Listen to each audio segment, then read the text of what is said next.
Right, you told them to come to. Yeah, this is why we need to be here. Magnetic force on a charge.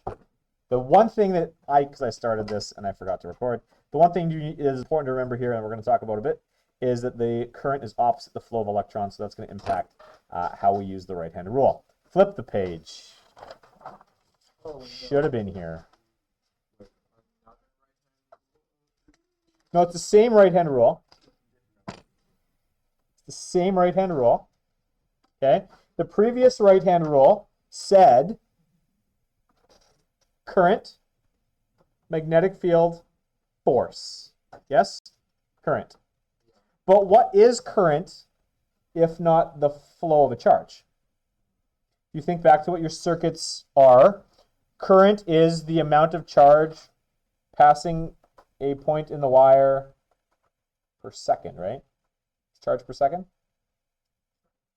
So charge per second is connected to how fast, or the direction, sorry, of the velocity for our objects. Now we're not dealing with current because we're not having a current carrying wire. We're going to look at how magnetic fields interact with individual charged particles. Now not restricted to a wire. The single charges moving through a magnetic field are also going to experience a force just like the entire wire would when we run the wire through the magnetic field. As was the case with the force on a wire, the force on a charge is perpendicular to both the field and the particle's velocity, i.e. this is connected to the current. Current is just the flow of charged particles. So we can talk about a single particle. You can't talk about current really because current is the flow of particles, but it's analogous to current. The index finger points in the direction of the velocity. The middle finger points in the direction of the magnetic field. The thumb points in the direction of a force on a positive charge. A negative charge goes in the opposite direction. Or, so there's two pieces to this. Either you can say, my particle's going that way, my field's going that way, my force on the charge then has to be up. Or you can say, because current is defined for positive charges, I've got a negative going that way, which means my current's going that way, and a magnetic field, which is going that way, which means my force is down. Okay? So either one of the two ways, you kind of have to, again, settle with yourself and then operate that way. The particle velocity could remain constant, and then you just remember a negative goes down and a positive goes up, because that's the way current is defined. Current is positive flow. So if I have an electron, it's going the other way. Or you could reorient yourself with what I've described here with velocity. I think, personally, the easier way to do it is to add to our existing right-hand rule. The motion is going this way. The magnetic field is going this way. For a negative charge, it goes down. So now I need another thumb. For a positive charge, it goes up. So maybe, Russell, you look like you're not happy with what I've done to you here. Maybe we put a negative on the bottom. We put a positive on my thumb. Yeah, don't zone out. This is not a good time to zone out. My current goes there. And my magnetic field goes there. I've got a positive. I've got my negative. I've got my current. And I've got a magnetic field kind of on my finger. So however you choose to wrap your head around this, this is the last variation of the right-hand rule that we're going to talk about here. So, let's make it dicey. Find the direction of the force on these various particles. Now we're not dealing with current-carrying wires. We're dealing with individual particles. So I've got a proton now with a velocity to the right. That is the same direction of conventional current.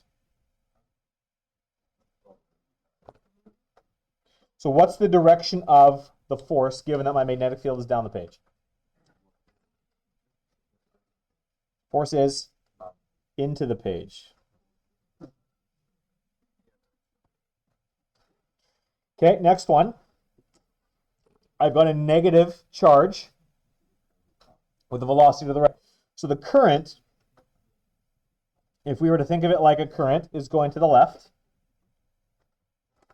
So what's the direction of the force on that charge? out of the page. Now my current is, sorry, my voltage, words, man, dang it. My positive charge is the velocity to the right. My magnetic field is up out of the page. So what's going on? Down the page. Is that what you said, Grissa Hill? That would be correct. So I've got if my positive has a velocity to the right, that means that's equivalent to my current being towards the right, which means the force on my object is down the page for a magnetic field up out of the page. Now I've got a negative going up the page, a magnetic field going into the page. What is the direction of the force? That is correct. It is to the right. Does anyone want me to explain that? Just fingers, okay?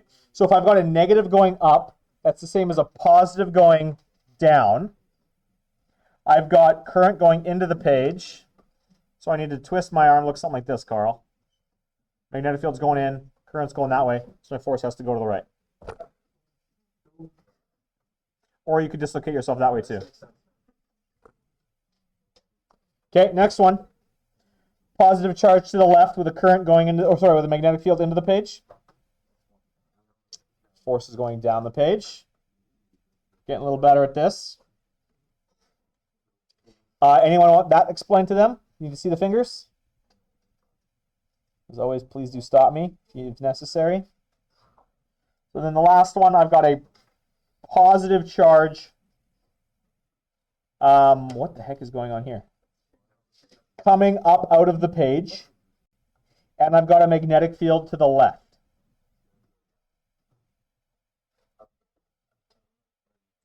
I've got a positive coming out of the page. I've got a magnetic field going that way. So everyone who said down the page was correct.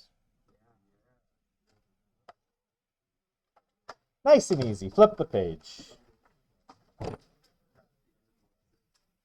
Yeah, here's your question. Here's your homework. No, I'm kidding. Okay, the magnitude of the force will depend on the speed of the particle.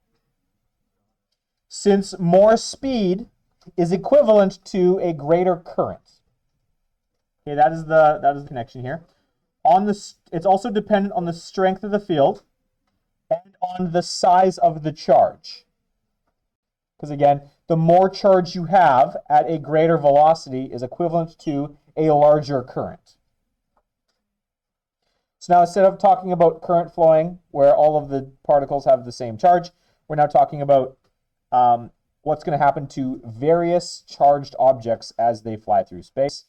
We're now not restricting the charge on the object. It can be whatever we want, which has useful applications, as all of these things do. I want to redefine current for you. I'm going to define current again for you, just to help you remember that I is equal to the amount of charge that passes through a point per time. So this is directly connected to the charge and the velocity. We don't need it. We're not going to use this. I'm just reminding you that this is current connected to. It's the analogy. I'm just trying to reaffirm that these are analogous ideas. The speed of a charged particle is analogous to the current flowing through an object. We don't actually need I equals Q over T, but I wanted to remind you here. So it's dependent. Q represents the charge. So it's dependent on the speed of the particle, the strength of the field, and the magnitude of the charge. As the speed increases, that's like an increase in current. Increase in speed gives us an increase in force. The strength of the field, the stronger the force, the stronger the field, the stronger the force, the larger the charge, the stronger the force. So I have an expression that is directly proportional to all of those quantities, which gives us the following result. The force mag on a charged particle is now not LIB, it's QVB. The size of the charge, the speed at which it's traveling, and the strength of our magnetic field. And as always, the direction, because this is a vector, is going to be given by the right-hand rule. 3b. Okay, so let's have some fun. Find the speed, force, and acceleration for the electron beam. So we've got a few things going on here. Parallel plates accelerating our electron beam. The potential difference here is 220 volts. We've got a region of magnetic field with a strength of 22.4 microteslas. Micro is mu t, which is going to give us a 22.4 times 10 to the negative 6 Teslas. We want to find the speed, force, and acceleration on that electron. So, do it. Where do you want to start? Someone point me in a direction. Speed v. Okay, so how do I find speed v? Sorry? Who said energy? Chanavir? Energy. Why?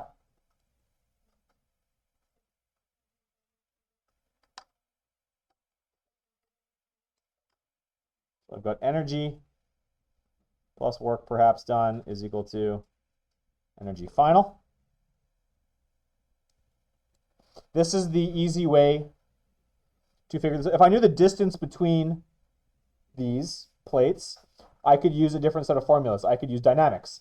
I could say, well, I know the plates are this far apart, so I could find the strength of the electric field given this voltage. The strength of the electric field is going to produce an acceleration.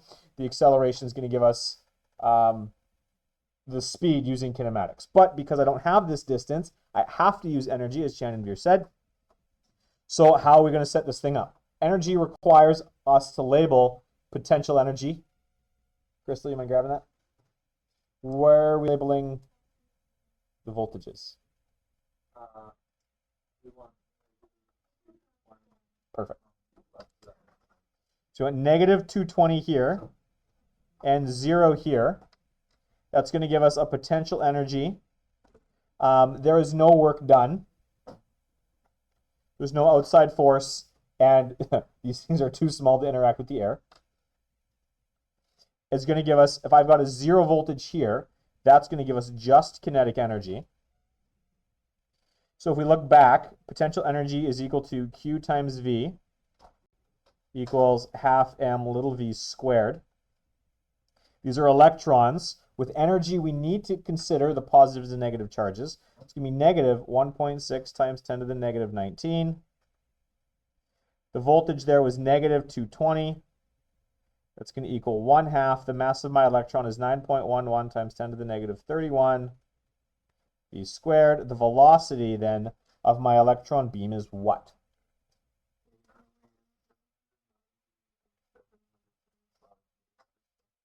Seven hundred. 775. It's trucking.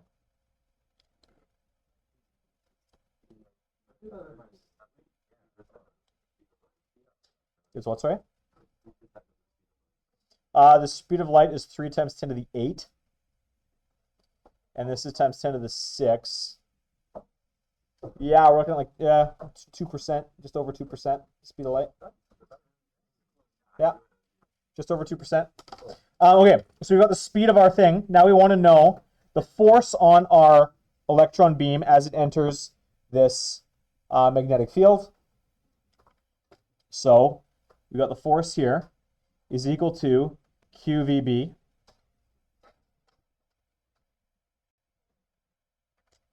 F mag for a particle. You know what? Grab your formula sheets. Let's make a note on here. We're looking at these two formulas down here. This is a wire. We're just going to differentiate between these two and when to use them. This is the force on a current carrying wire. This is the force on a charged particle.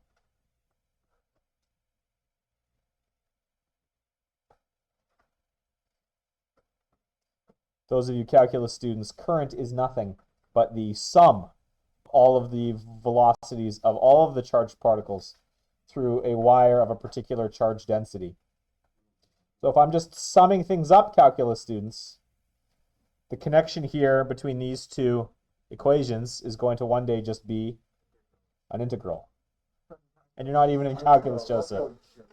Okay, so at this point, at this stage, we treat them as though they're separate things, but practically speaking, they're very much not. So I got F mag is equal to QVB. What do I put in here? Careful.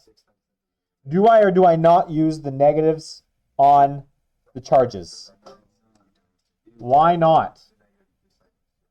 Yes, because it gives us the direction. We don't use the positive negatives for forces because it gives us the direction. For the same reason we didn't do it in electrostatics, we're also not doing it here.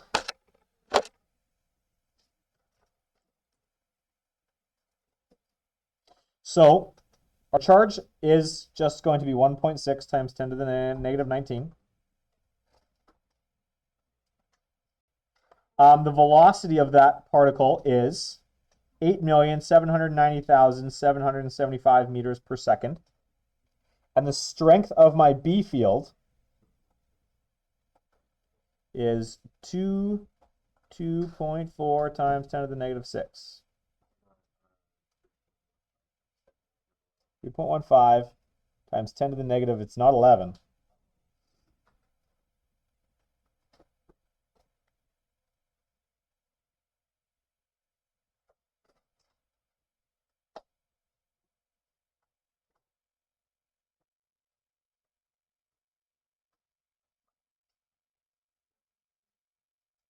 Should be negative 17. 3.15 times 10 to the negative 17 newtons. Now the question is this: what's the direction? So we're going to add to the drawing here. We've got an electron coming into and beginning to interact with an electric field. Electrons with a velocity this way is equivalent to what? Electron with a velocity to the right is equivalent to what, AJ? Current left.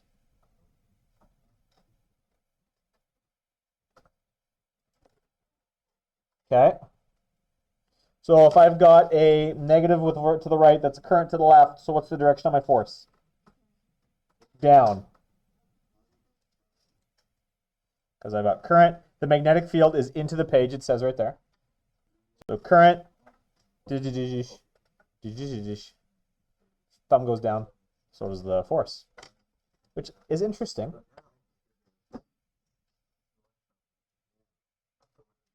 But negative to the right is the same thing as current to the left. So I used current, magnetic field. A proton to the right would be what that would be up.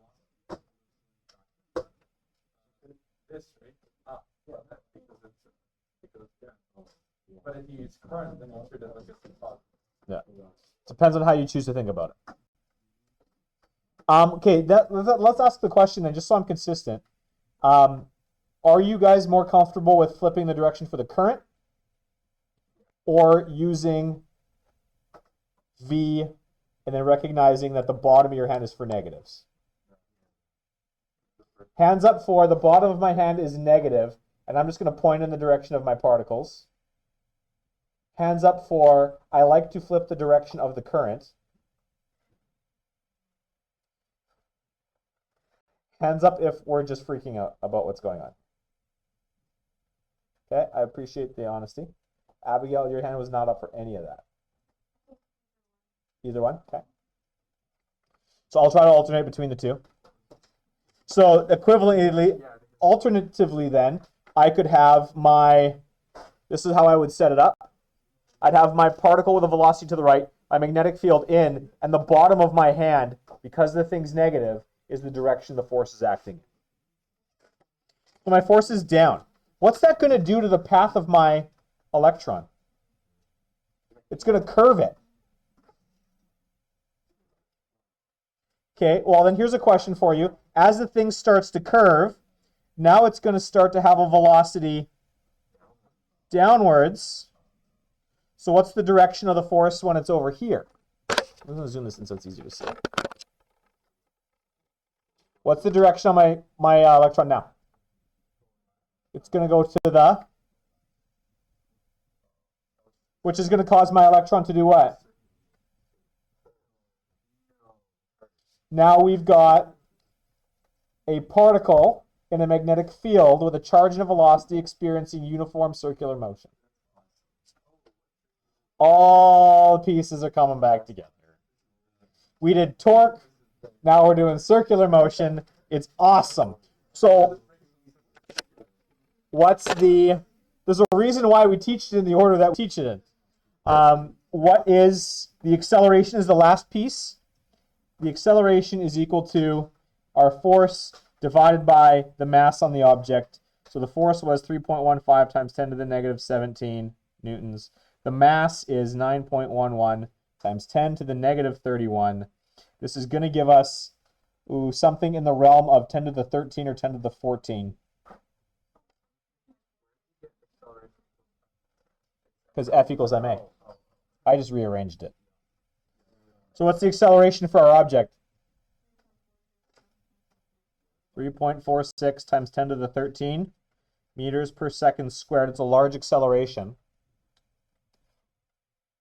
And it's constantly inwards, causing this thing to start taking a circular path.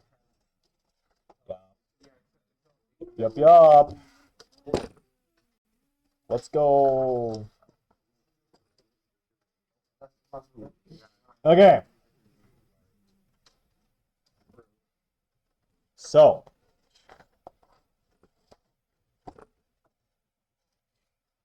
as was the case for force on a wire, there is no force on a particle traveling parallel to or anti-parallel to a magnetic field. Okay?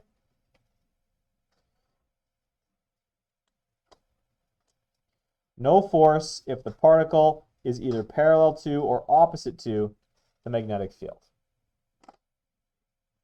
So, indicate force or no force in each diagram. This one? No, just is there or is there not one? This one. This one. Okay. So this one has no force.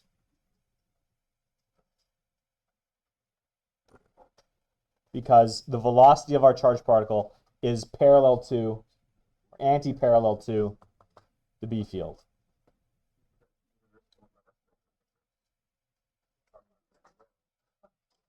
So we're going to modify F equals QVB. Just like we modified the previous one, F equals lib. What did we add to F equals lib? Not parallel. We required it to be perpendicular. So we're going to do the same thing here. The B field, we're concerned with whatever portions of the B field are perpendicular to our object. B field ain't perpendicular, and we can add that to our formula sheet.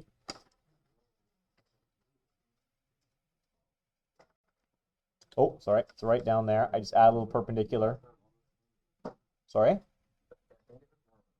These ones? Because it's current, we're not doing it. That's a circuit section. We're not doing the circuit section. That's why I crossed it up.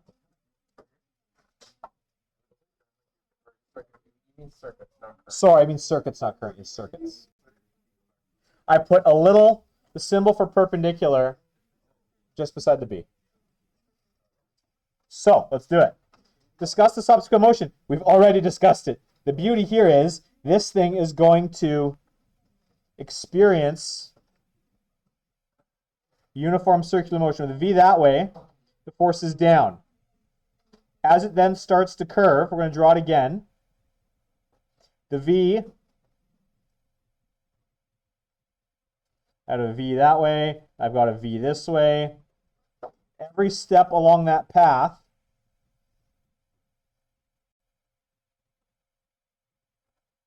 the force is going to be perpendicular to both the velocity and the magnetic field.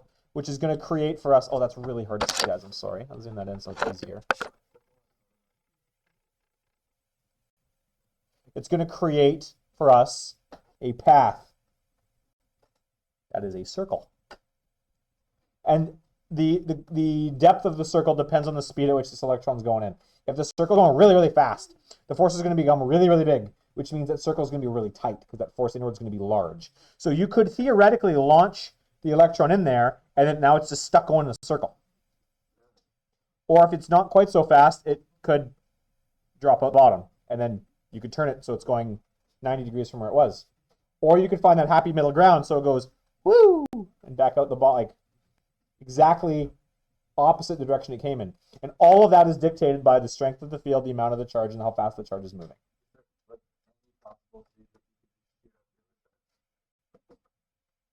It will never go perfectly straight. This is similar to the gravity video I showed you before, where the speed of light, particles of light, they're going really, really fast. The spaceship's moving, so there is going to be a deflection. Again, because light's moving so fast, that deflection is on the order of the width of a proton, but it's present.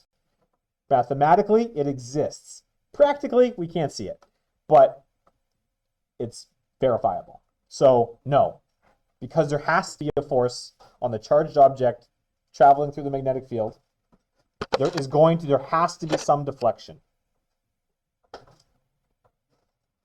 So let's play with this here a little bit here. Yep, we're just going to write it on this page, and then we'll put the formula on the next page.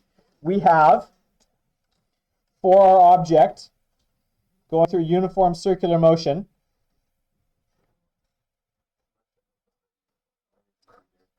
we started with this. We said F net equals ma. The force is going to be QVB.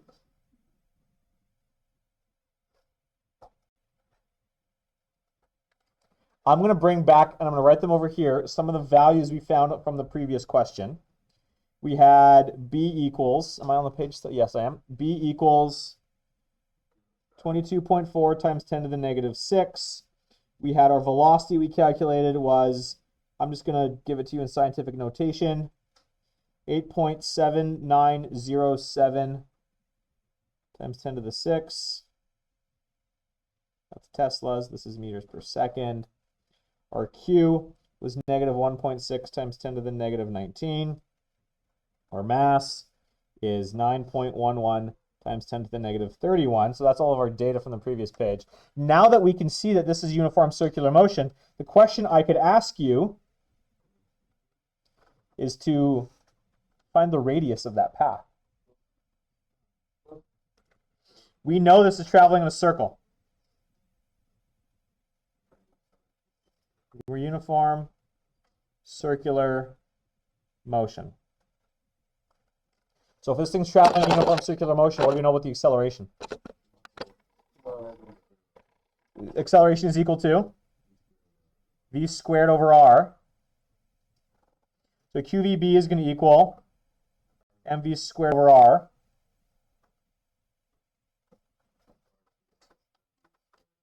This is the expression. I am not going to add it to your formula sheet, but you could if you wanted to, because it's relatively easy to derive. But we could use this to find the radius of this path. What is the radius?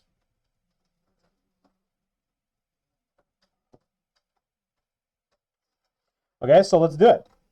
The radius of the path. The first thing I'm going to do, I'll just rewrite it down here. QVB equals mv squared over r. Before I plug in values, I can make this a little bit nicer by doing what? Canceling out some of the v's. That v's gone, that v's gone. So I've just got QB, sorry, the squared is gone. So I've got the expression now that Q, the charge on my electron, times B, the strength of my magnetic field, is equal to mv over r. So if I want to find the radius, I multiply up by r, divide by QB. I'm going to get this expression here. The radius of our path is equal to the mass times the velocity divided by the charge times the strength of the magnetic field.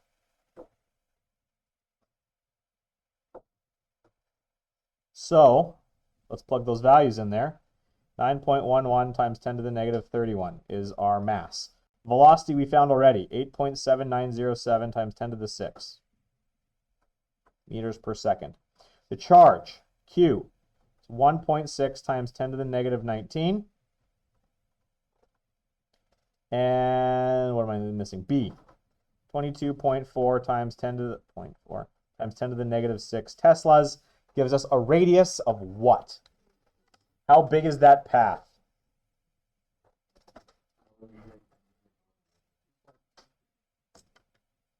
2.23 meters. Large, yeah. Big circle. I think our tallest person is Toby at probably just, well, how tall are you? So big, just right around 2 meters. So Toby plus another almost a foot. You want to stand up, Toby? You stand up for us?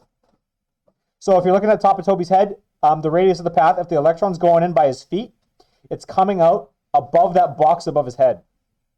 Just to give you a practical, that's the size of the circle, the electron. Hey, have a seat, Toby, thanks. That's the radius of the path. Oh, so it's double that.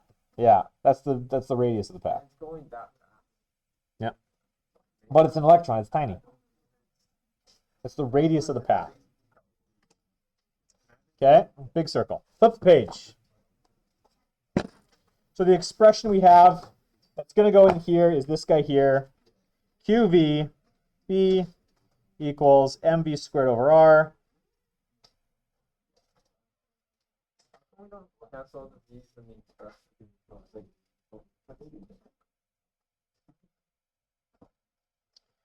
It's just a nice expression. It shows, it helps remind us where it came from. That's why I keep it in there. And example 6, we just did it. Find the radius of the circular path on the previous page. It's been done. This is the end of this section on magnetism. Feels a little abrupt, but that's okay. I want you to do the following.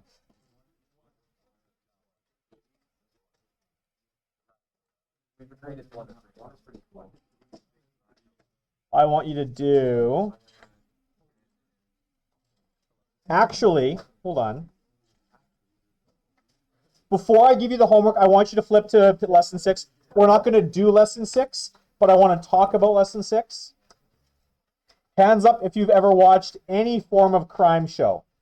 NCIS, CSI, Bones, Hawaii Five-0, all of these things to varying degrees reference a piece of technology called a mass spectrometer. Hands up if you've heard this word before in the context of a crime show. Okay? TV show I used to watch, NCIS, often referred to theirs as Major Mass Spec, because they're military. They gave it a name. Bones, another great show if you're looking for something to watch over the summer. They have their mass spectrometer. So this, what we've just talked about, is an application of, that piece of technology is an application of this physics. What happens is, I'm not going to require, like, just feel free to watch what I'm about to go through. So a mass spectrometer has 3 distinct regions. You've got one that accelerates wherever your sample is that you want to test. It's got a pair of electrostatic plates creating a voltage difference. Basically what that's going to do is what? What is the, if I have a particle here, if I have a collection of atoms here, let's say it that way. There's a collection of atoms, a molecule, if you will. What's the electric field created by these 2 plates going to do? It's going to rip it apart. Because as you generate a large large electric field, my electrons are going to go one way, the nuclei are going to go the other. The collection of protons are going to go the other. Okay? So you're separating and charging all of the molecules that you're sending through here by stripping the electrons from them. What's not pictured is my plates are, my voltage difference is this way. I've got a big magnet, top and bottom. What that's doing is it's providing a magnetic field for these now charged molecules, they weren't before, they are now, charged molecules to interact with the magnetic field. If these plates don't exist, particles pass straight through, no issues. But now, because these plates have ionized those molecules, they're going to interact with this magnetic field. Well, how? They're going to, all of them, undergo uniform circular motion. But these molecules are all different sizes. They have different masses. So those different masses are going to create different paths in that circle. They're all going to be uniform circles, but what's going to change? The radius, the radii. So depending on the particles that you have, oh, sorry, that should have been bigger. That should have been smaller. Depending on the particles that you have present in your sample, you're going to get this spread of data, effectively, that you can then identify as this is this particle, this is this particle, this is this particle, this item has this makeup. And that would just be verified experimentally with this huge database that's available to the mass spectrometer, saying this path looks like this for this particle, given the information that's been provided. A really interesting application, I think, at least, an interesting application of the stuff that we've talked about, and not overly difficult to do. I'm not going to do, do I? No, let's not. Okay, I just wanted to introduce to you this concept of the mass spectrometer. We're not going to touch it. So now flip back. I'm going to assign the following. You're going to do 1. You're going to do 2. You're going to do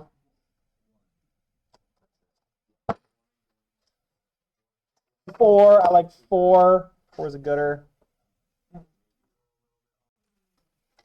You're going to do 7. Yeah, you're going to do 7.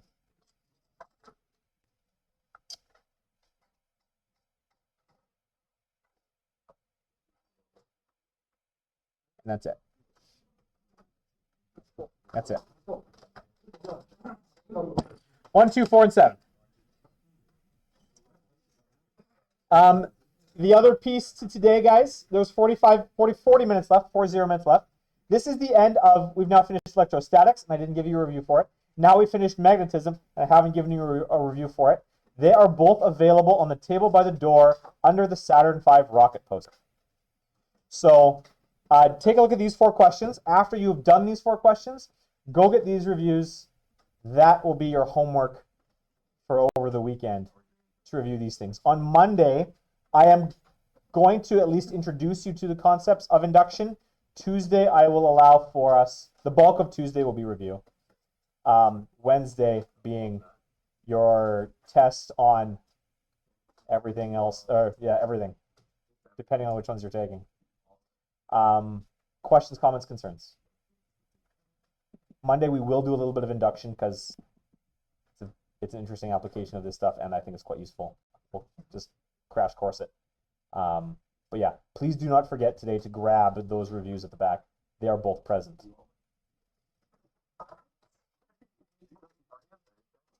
Next Thursday, yes, a week from today. Oh, right.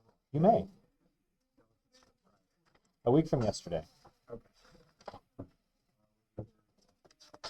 How's it going, Crystal? Good. How are you? I'm doing well.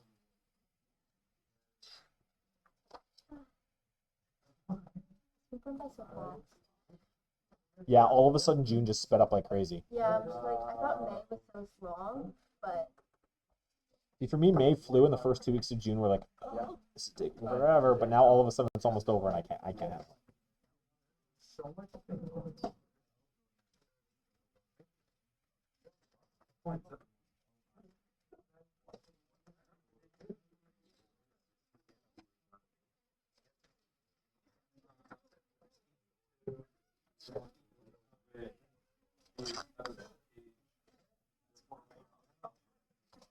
it's actually going pretty well.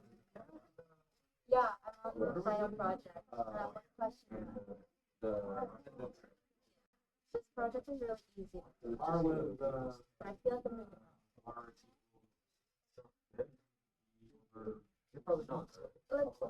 It's achieving to the point where I think I'm big. Yeah, so that would be over TV.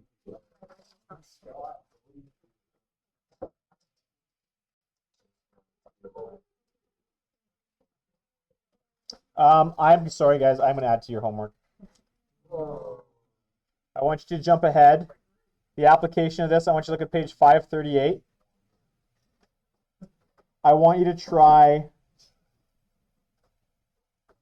1. It's a gutter.